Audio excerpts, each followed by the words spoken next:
Let's do this. Oh, shit. Don't answer him. Hey, everybody, and welcome back. Today is February 1st. Here's the deal. We are going to start going live every day, twice a day until February 4th. And you ask, what is February 4th? February 4th is a workshop that I do every single month. I absolutely love it. I adore it. It is one of my best kept secrets that I let out of the bag once a month. And it is a workshop about how to divorce proof your kids. And so what I'm going to do over the next couple of days is I'm going to break down what I believe are some of the most important things to know about a divorce in a small scale, in my hopes that you'll join me in the workshop. Okay, so the workshop is again called Divorce Proof Your Kids. You can catch it anywhere. I am actually putting it in the chat box right now, wherever you're watching this from, or if you're live here on TikTok.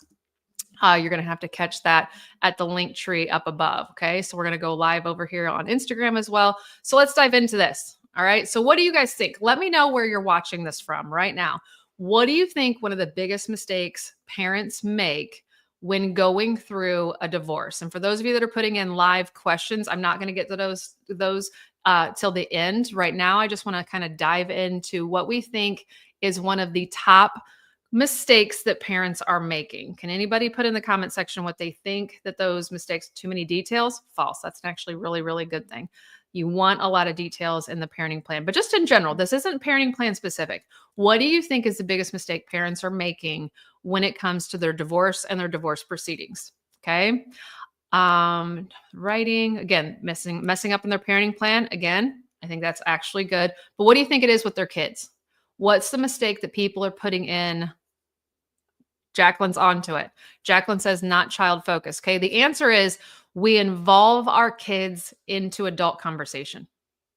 We start letting our kids know too much, share too much, and we exchange too much information with our kids, right? We start allowing them to ask us questions, or we start oversharing, and it becomes too messy. Okay. So one of the very first things is parents get too emotional. They think they're making a mistake and that they're hurting their kids. And sometimes we start to overshare why we did something.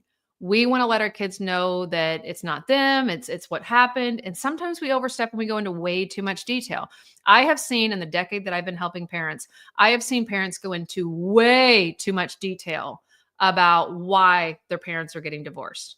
Kids don't need to know on a specific level as to why their parents are getting divorced. I'm not accepting any invites. So whoever this is, knock it off. Okay.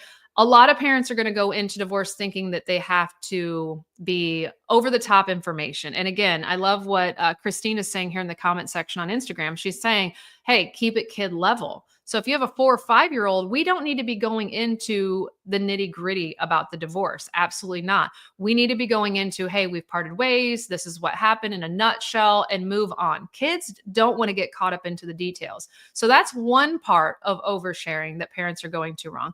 Then one that I see the most common, besides telling your kids too much information about the divorce, is that parents start using their kids as messengers. And this starts off super casual with good intentions. Starting off with like, hey, could you let your dad know that practice got changed? Hey, could you let your mom know that I left something on the front porch? Hey, could you let your mom know that I'm going to send her that money on PayPal?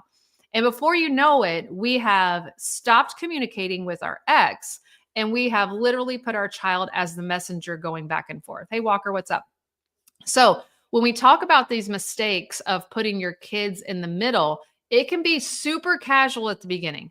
Super casual, hey, let them know. Hey, by the way, hey, did your mom happen to say when she's going on vacation? Hey, did your mom let you know if, and the kids start giving information, right? And sometimes, again, super casual, super just not, over the top. It's like, oh yeah, mom said we're going to, Florida for vacation. Okay, well, she didn't tell me. Oh, I'm sure she's going to. And then child goes home and says, hey, by the way, I told dad that we're going to Florida for vacation. And mom's like, whoa, I haven't booked those tickets yet. That was just us talking about it. And before you know it, now there's problems. Now the child feels bad that they said something, right? So it can be super casual, but it goes down a messy road, right? Really, really quickly, this can get messy for you as a parent and the child, all right? Asking the child to take sides. Oh, this is a big one where parents will sit there and say, Hey, I would love to take you. All you got to do is ask your mom. Ask her if you can go with me. Hey, let your mom know that I'm free to watch you on Friday. So if she wants to go work, she can. And now you've put these kids in a conflict of going, okay, do I go to mom and say that dad can watch me extra? Do I go to mom and say, hey, she wants to, or he wants to have us extra? Now a kid feels obligated to fulfill a feeling for father or mother, depending on who is pushing the kid into the middle. And this is something, again, that you think sometimes so casually we're all on good measure with each other, we're all getting along. What's the big deal? I'm just asking the kid to go, decide, do you want to hang out with me on Friday? Because this is a case that I had not too long ago during football season. You're just casually asking your kid, hey, do you want to go to the football game with me, or do you want to stay home with your mom? Okay, a kid shouldn't have to be picking that. And sometimes we say it so casually that I'm going to the football game. I just want to know if you want to come with me. It sounds like you have no ill intentions whatsoever.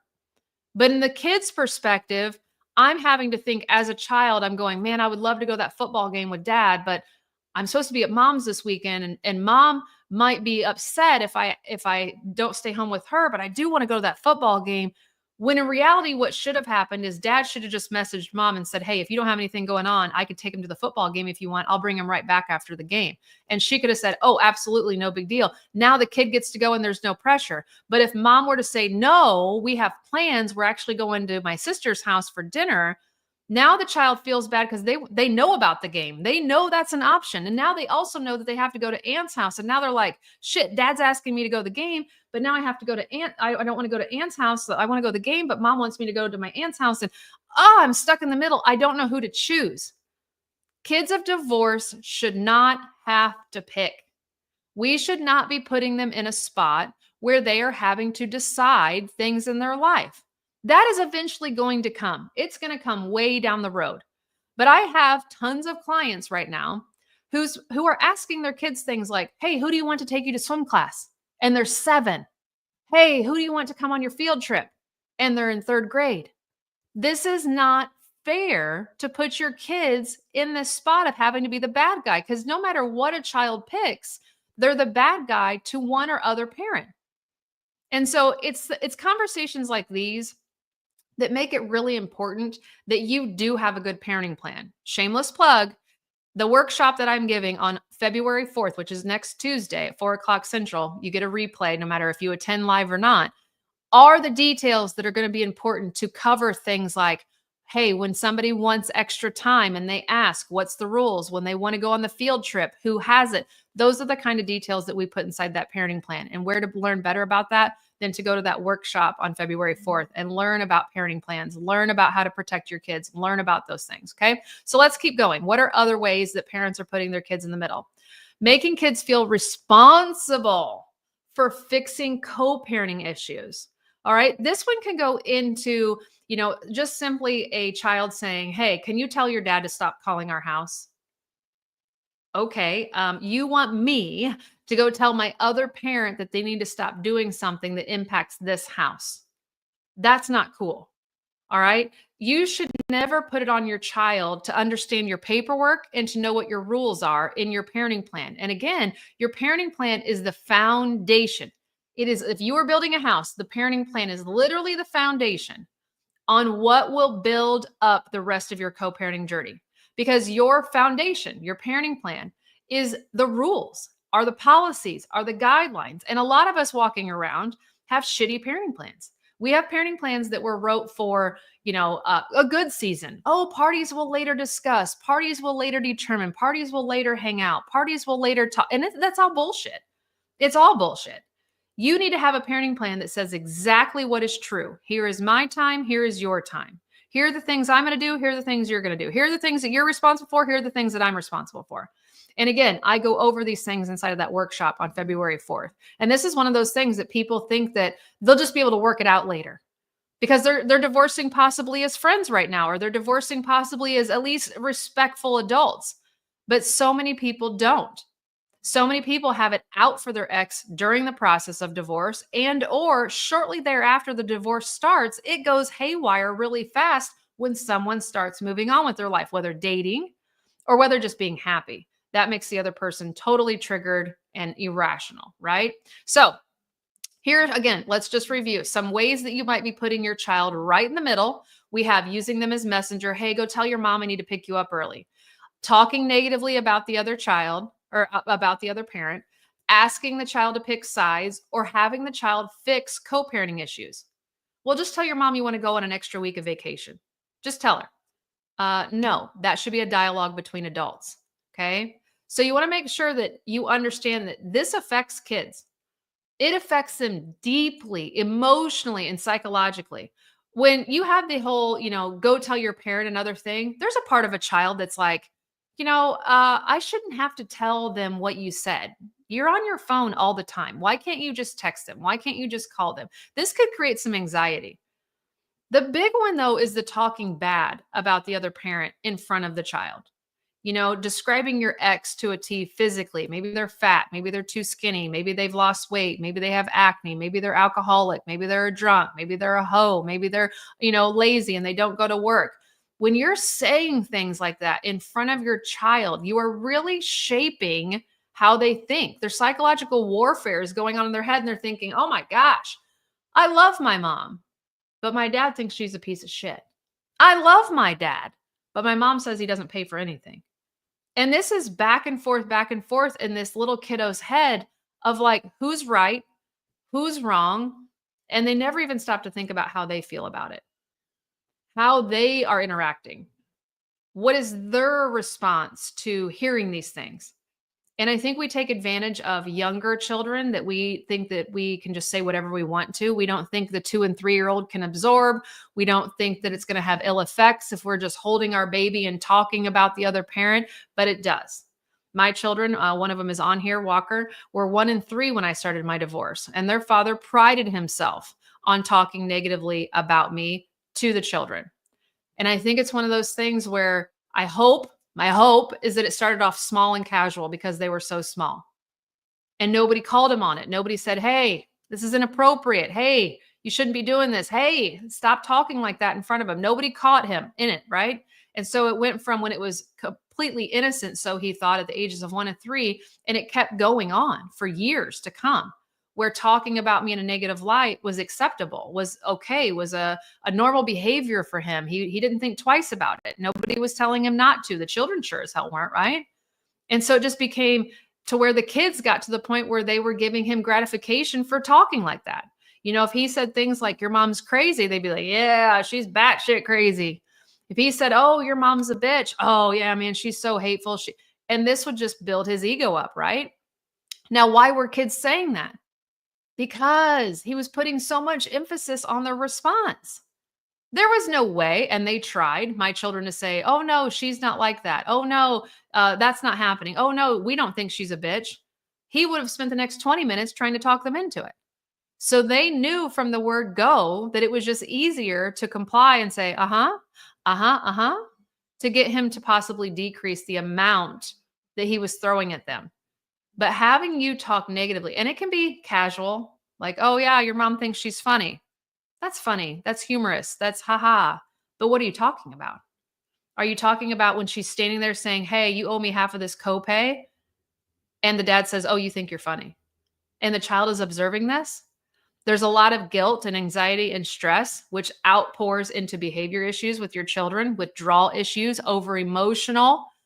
A kid that throws tantrums all the time. It's because this kid is listening and hearing things of adult nature that he shouldn't be, that the child shouldn't be listening to. And so how do we prevent these things, right? A lot of it goes back to, number one, understanding your divorce. What are you supposed to be doing and what are you not supposed to be doing? What's your responsibility as a co-parent and what's your responsibility as a parent? What's your parenting plan say? Do I have to tell them that? Do I not have to tell them that? And there's so many of us that are blind to what we're supposed to be talking about and what we're not supposed to be talking about. What can I share? What can I not share? What do I have to? What do I not have to? And a lot of that goes back to having an education about the process, knowing what your job is as a co-parent and a parent, and what does your parenting plan say?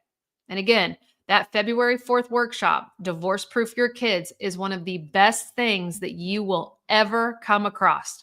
2 hours worth of content, for $97. And last month I took too many people. I'm only taking 200 and that's it. And I know right now there's at least over 100 spots left because I just started talking about it. But I want to make sure you get in there because once I hit 200, I turn it off. And I want you to catch that replay and I want you to be able to watch it. I want you to be able to take notes. I know a lot of the feelings that the last workshop gave were validation, understanding, and next steps. Those were the three big phrases that I heard over and over again about what they thought about that workshop. They now have next steps. What am I doing now? What will I be doing right after this? Okay, so divorce proof your kids. So let's go into the next part of this. Okay, we have children exposed to it. Let's go through some real life examples of where this is happening. Children torn between two parents who are constantly bad mouthing. Now, what I see a lot in my business, being a divorce coach, is I typically have one client, mostly females. I do help the males, but mostly females. And then I have this parent coming to me and saying, oh gosh, how do I fix this? What is how do I help my child? And the first thing I'll say is don't participate. Do not have any dialogue about that other parent. And they're like, but Sam, you don't understand. This person is complaining about me, bitching about me, telling my kids false things about me, making my life miserable, including my ex is talking about, like, I have to defend myself to my kids, right? No, you don't. Because as a child, listening to you, I told you something, and now you're going to spend the next 15 minutes telling me something. That's not why I told you. I told you to get it out of my head. I told you to get it out of my system. I told you because I don't want to deal with it anymore. That's why kids come to you and tell you things, partly because they were robotically trained to tell you, go tell your mom this. Go make sure you tell your dad. You tell him next time you see him. Okay? A kid is robotically trained into doing it. They want it out of their body. They're like, let me get this toxic fucking shit that's floating around in my system out of here. So I'm going to tell you everything that mom said about you. I'm going to tell you all the shit talking that dad did about you. I'm going to tell you because I can't stand it. So kids dump to you and you think, well, I got to dump back. I have to tell my kid that that's not right. And the only thing that I'm going to tell you to do is say, kiddo, how do you feel about that? Do you think that's true? And that's it. I'm going to tell you, most of the time your kids are going to say, no, I'm just saying what dad said. I'm just saying what mom said, right? So again, we're going to talk in that workshop about what to do in those situations so you don't feel high and dry. Kids who act out in school, they're overwhelmed with what's going on at home and they don't feel like anybody is on their team. They got mom fighting with dad, dad's fighting with mom, everybody's shit talking, and nobody is standing up for this child. Nobody is saying, hey, kiddo, my shit aside, what's going on with you? When people get in the high conflict divorce, they can't help themselves but feel completely at war the whole time, at full on war, going back and forth. And this is where you have to be mindful that your kid is living life this whole time. You have to make sure that you are keeping your kids for as long as fucking possible. You cannot go back and forth and be like, oh, well, your dad said this. Well, let me tell you something. I had parents the other day, literally, like last week, I had a client who came to me to say that her ex was the one that cheated in the marriage and ended it, but told the children this big, huge lie about how mom had been sleeping with a neighbor for years. And her 13-year-old came to her and said, why did you sleep with the neighbor? You ended our lives. Our lives are completely different because now none of that part was true. But dad in this story wanted to project that it was mom's fault and not his own fault. Now I'm from a full-on belief that there is no reason to even tell kids about cheating because cheating is a result of something else failing in the marriage. Tell the kids what failed in the marriage. Kiddo, we stopped communicating. Kiddo, we stopped caring about each other. Kiddo, we stopped respecting each other. That affair is a product of those first things every single time. And if you're not there yet to accept that, do a little bit more self-evaluation. Something happened in your marriage to cause the cheating, right? So telling kids that is just too much. But here mom was, what do? I don't want my child believing this, but I don't want my child thinking that but I also don't want to bombard my child either with all this information, right? So then we coach her through it and we talk about, hey, show your kid who your character is.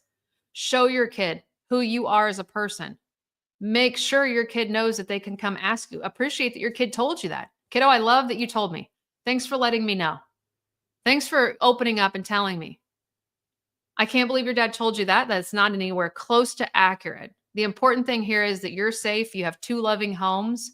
There was a whole bunch of things that happened with not communicating and not caring about each other and falling out of love with each other that happened way before any other events.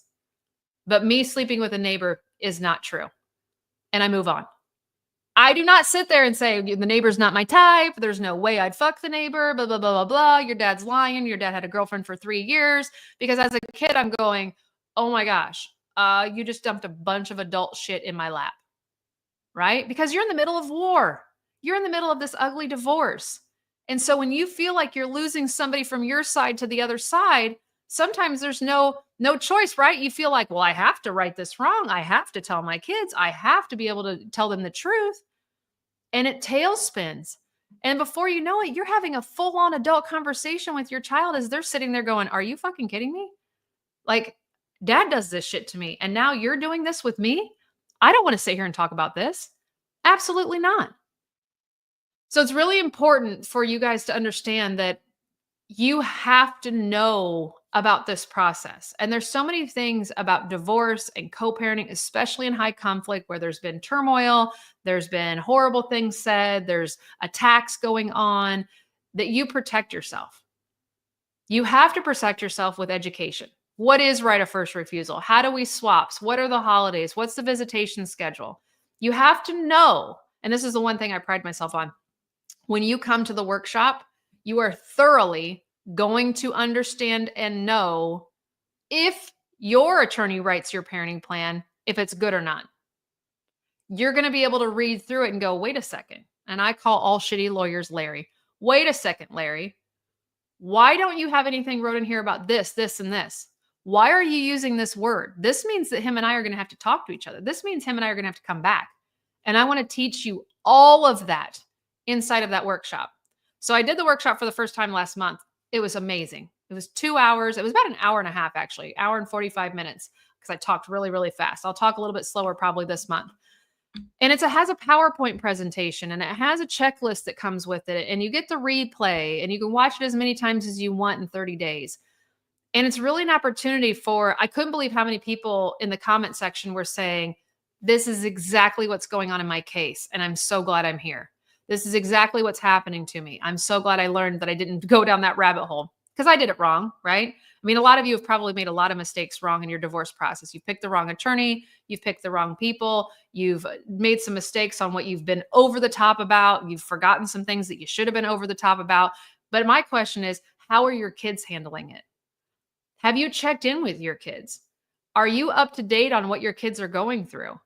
Have you done any kind of like just one-on-one with your kiddo and said, hey, kiddo, I know dad and I are going through a divorce. Where are you at with this stuff? How are you feeling? Is there anything I can do for you? And really hone into that conversation with your kiddo about maybe your kiddo says, yeah, you haven't fixed dinner in like a week. You haven't read me a story in a long time. I feel like you're always on your phone. I feel like you're always distracted. You have to make sure that you're checking in with your kids so that you don't keep misstepping even further and going down the line and doing it wrong even more. So take that time to check in with your kids. Now, to have a good leader is where I think it's all at. You have to have a good attorney and you have to have a good coach. Now, I'm not asking to be your coach. I'm asking to let me coach you one time. Let me coach you through this workshop. Let me give you all the intel possible on how to make your lawyer work for you, how to protect your kids, how to plan your holidays, how to pick good things for your parenting plan, and what things to avoid. What things to avoid, okay? Because a good parenting plan protects both mom and dad, but it protects your kids the most.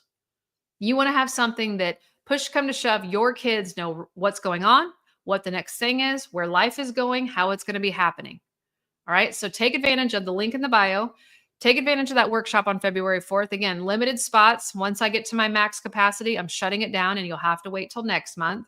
But there's a reason why you came across this. There's a reason why you're here. There's a reason why everything is happening to you. And I'm telling you, for a lot of you, when you hear something like this, you're like, damn, I need this. Take the opportunity. It'll be the best $97 you have ever spent in your life because you're going to have this replay to be able to watch over and over again. And then when you read your parenting plan, you are going to go, if I write it, you won't have to say this. But if your attorney writes it, you're going to say, Larry, we got to do better in this section. Larry, we need to fix this part. Larry, I don't like what this says. Larry, and you're going to be able to know exactly what to avoid to keep fucking you over in the future. Because a shitty parenting plan only means that you're going to have to keep coming back and back and back to fix it, or you just push your own feelings aside the whole time and they get to run the roost, right? So make sure you're protecting yourselves. I am going to be live today, Sunday, and Monday, 2 times a day. So I'm going to go once in the morning and once in the late evening. All right. So tonight I will go live after dinner. It'll probably be around 8 o'clock Central. So if you want to set a timer on your phone, a reminder on your phone, I'll make an event as many places as I can and let you know. But tonight we're going to go over this. So we just went over the number one mistake, which if you're just joining us, you can go watch the lives on my Facebook page or my YouTube channel. These live videos will be recorded and played over and over again. So make sure you're following on those other things. But everything, if you're on Instagram, link in bio, the workshop is called Divorce Proof Your Kids. You can all go to samanthaboss.com, and join there. But I just put it in the chat box over here on the live. I've never really done that on Instagram. But tomorrow or tonight, we are going to cover how to get your lawyer to work for you and not just take your money. All right. How to get your lawyer to work for you and not just take your money. So that'll be tonight around 8 o'clock Central. Don't hold me to that time, but it'll be after dinner. Once everybody's kind of settled for the night, we're going to jump in. Okay. And we're going to talk about that. So today was about the number one mistake, which is telling your kids too much, involving your kids, talking to your kids. Like, your kids are not your friends. Okay. Bottom line, your kids are not your friends. We're not here to make sure they're won over. We're not here to make sure they pick you. They're not here to, make you feel good. That's where your therapist, your friends, and your family should be. Your kids should be getting stuff from you, not you dumping on your kid, right? Your kid should be like, hey, make me feel good. Hey, your job as mom is to make me feel better, not you dumping and projecting all of your toxicity shit that you're going through onto me. Don't make me feel bad that you're going through a divorce. Don't make me feel bad that dad lied to you. Don't make me feel bad that your money, is all lost. You got to make sure your kids stay kids for as long as possible, even when the other house is not doing that. Even when the other house is going against the grain, sharing too much information, dumping on your kid, making your kid feel inadequate, making your kid second guess everything. If your ex wants to do that, let them drown in that boat, because that boat will eventually capsize. Mark my words, it takes a long time, sometimes longer than what we want, but eventually that will capsize. And you will be over there with a life vest for your kid being like, hey, come over here. Everything is great and wonderful. Thank you guys for sharing. Pass this on to somebody. Tag somebody in the comment section if you need to. I will be back again tonight. Again, we're going live and giving you these short little mini trainings and hope that you find such great value that you join me for that paid workshop on February 4th, 4 o'clock Central, all recorded and delivered to you free of charge after you've paid to your inbox. And I'll see you guys there.